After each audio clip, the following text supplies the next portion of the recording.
अस्सलाम वालेकुम, I am dental surgeon doctor Kiran Haseeb. आज मैं आपको इम्पॉर्टेंट चीज़ें बताऊंगी जो कि ब्रेसेस में आपने एहतियात करनी है। कुछ पेशेंट ऐसे होते हैं जो ब्रेसेस लगवा लेते हैं लेकिन उसके बाद वो किसी चीज़ का ख्याल नहीं रखते खाने पीने में और उनको ब्रेसेस का कोई फ़ायदा नहीं होता और बहुत सारे इश्यूज़ के साथ वो प्रेजेंट होते हैं। सबसे पहले तो जो चीज़ें आपने खाना अवॉइड करनी है ब्रेसेस पे या खाते हुए एहतियात करना है। लाइक कुछ लोगों को आइस क्यूब खाने की बहुत ज़्यादा आदत होती है, तो अगर आप ब्रेसेस के ऊपर अपने आइस क्यूब खाते रहेंगे तो उससे क्या होगा, जो ब्रेसेस है वो हमने इनेमल के साथ जो है बॉन्ड किया होता है और इट्स नॉट वेरी हार्ड, कि ये बहुत सख्त नहीं है कि आप इसके ऊपर कुछ भी खाएंगे ये टूटेगा नहीं। अगर आप बार बार इसके ऊपर आइस क्यूब खाते रहेंगे तो आपकी ब्रैकेट टूट जाएगी। लाइक अभी थोड़े पहले ही मेरा एक टॉपिक था जिस पे मैंने आपको बताया कि ब्रेसेस कैसे काम करते हैं। ब्रेसेस की एक असेंबली होती है जिसमें ब्रैकेट्स होती हैं, उसमें से एक वायर पास कर रही होती है और उसके ऊपर एक हम टाई लगाते हैं। ये असेंबली एज अ होल, क्योंकि ये ब्रैकेट जो है वो आपके दांत के साथ स्टिक है, उसके बीच में से वायर गुजर रही है और उसके ऊपर एक टाई लगी हुई है, तो इसने एक उसको वायर को और ब्रैकेट को एक स्ट्रक्चर बनाया हुआ है, तो एज अ होल ये काम करेंगे। अगर आप आइस क्यूब खा रहे हैं और इस दौरान आपकी कोई ना कोई ब्रैकेट डिसलॉज हो गई है, तो क्या आपको लगता है कि वो दांत आपका उस डायरेक्शन में मूव करेगा जिस डायरेक्शन में हमने प्लान किया है?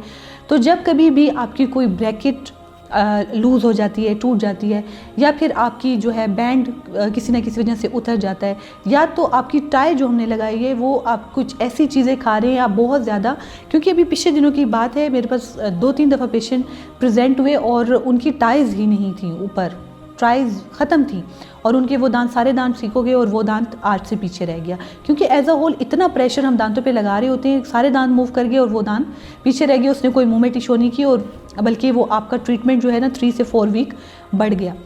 तो टाइज़ अगर आप ख्याल नहीं रखेंगे और आप बहुत गरम चीज़ें, गरम चाय, आप गरम कॉफ़ी, गरम दूध, आप बहुत गरम हॉट चॉकलेट पी रहे हैं, तो आपकी टाइज़ जो हैं वो बड़े डेलिकेट से होते हैं, वो आपकी डिज़ोल्व हो जाएंगी, वो उतर जाएंगी, वो आपको पता ही नहीं चलेगा और आपका ट्रीटमेंट जो है वो डिले हो जाएगा। तो सबसे पहले आइस क्यूब आपने नहीं खाने। नंबर 2, आपने कोई बहुत ज़्यादा हॉट चीज़ें अवॉइड करनी है जब आपने ब्रेसेस लगाने हैं। नंबर 3, कुछ लोगों को हैबिट होती है अपने नाखूनों को खाने की या हर वक्त मुँह में आपके पेंसिल रखने की। इससे क्या होता है, जब आप हर वक्त मुंह में नाखून या पेंसिल रखेंगे तो जो हमने आपकी एक वायर लगाई हुई है उसके ऊपर वो एक डिफरेंट डायरेक्शन में उसके ऊपर फोर्स डालते रहेंगे। फॉर एग्जांपल, मैंने आपको एसएस वायर दी हुई है, तो एसएस वायर की तो कैपेसिटी है कि आप उसको थोड़ा सा भी बेंड करेंगे वो बेंड हो जाती है, तो जब आप उसके ऊपर एक वो फोर्स देंगे वो बेंड हो जाएगी और जब वो बेंड होगी तो वो उस दांत को किसी न किसी एंगल पे किसी और डायरेक्शन में ले जाएगी। तो ये जो चीज़ें बहुत इंपॉर्टेंट है, इससे क्या होगा कि आपका ट्रीटमेंट ख़राब, क्या इस तरीके से आपके दांतों को भी डैमेज हो सकता है। एक दफ़ा इस तरह हुआ कि एक पेशेंट है, उनकी जो है एक तार जो है, एक ब्रैकेट टूट गई और तार उनकी जो है वो मोलर बैंड से निकल गई।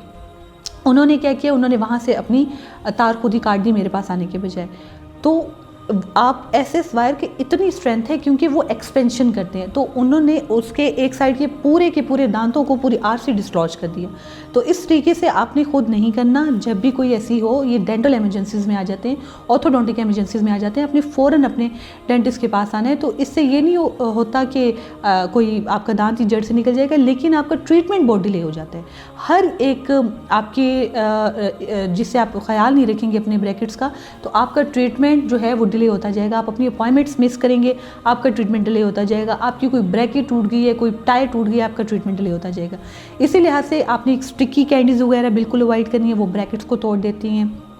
आपने बड़े बाइट से बर्गर वगैरह नहीं खाने। आप बबल गम और स्टिकी कैंडीज़ बार बार खाते रहेंगे, आपके बैंड डिसलॉज होते रहेंगे। तो ये चीज़ें आप लोगों ने बहुत अवॉइड करनी है, क्योंकि ये सारी असेंबली आपके दांतों पे बहुत इंपॉर्टेंट है।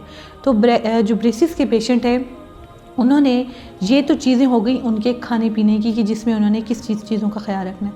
अब आप डेंटिस्ट के पास आए हैं अपने दांतों का इलाज कराने के लिए, क्योंकि आप एस्थेटिक्स चाहते हैं, आपको अपने दांतों की खूबसूरती पसंद है। अगर इस दौरान आप अपने दांतों की ब्रशिंग नहीं रखते हैं तो फॉर श्योर आपके दांत मल्टीपल कैविटीज़ के साथ जाएंगे, ब्लीडिंग गम के साथ जाएंगे। जब आपके दांत ब्लीडिंग गम के साथ जाएंगे, आपका ऑर्थो का ट्रीटमेंट भी ठीक नहीं होगा, क्योंकि जो गम्स हैं, जो उसके पेरिडोंटल लिगामेंट है, जो बोन है, वो ही कॉम्प्रोमाइज़ हो रही है, वो ही बैक्टीरिया के साथ इंगेज है। आपके दांत हर वक्त ब्लीडिंग में है तो आपके दांत हिल जाएंगे, कोई अच्छा रिजल्ट नहीं देंगे, ट्रीटमेंट डिले होता जाएगा। तो आपने अपने दांतों का ख्याल रखना है, अपनी ब्रशिंग का ख्याल रखना है, और उसके साथ साथ आपने जो है वो अपने खाने पीने का ख्याल रखना है, ताकि आप जो चीज़ भी खाएं इतने कॉशियस होकर खाएं कि आपके ब्रैकेट और आपकी वायर के ऊपर कोई प्रेशर ना हो। ठीक है, आपने इस चीज़ का ख्याल रखना है। तो ये कुछ इंपॉर्टेंट डाइट्स थी जो मैं आपको बताना चाह रही थी कि आप लोगों ने अपने ब्रेसेस की जर्नी में इनका बहुत ख्याल रखना है। Thank you so much. अल्लाह हाफिज़।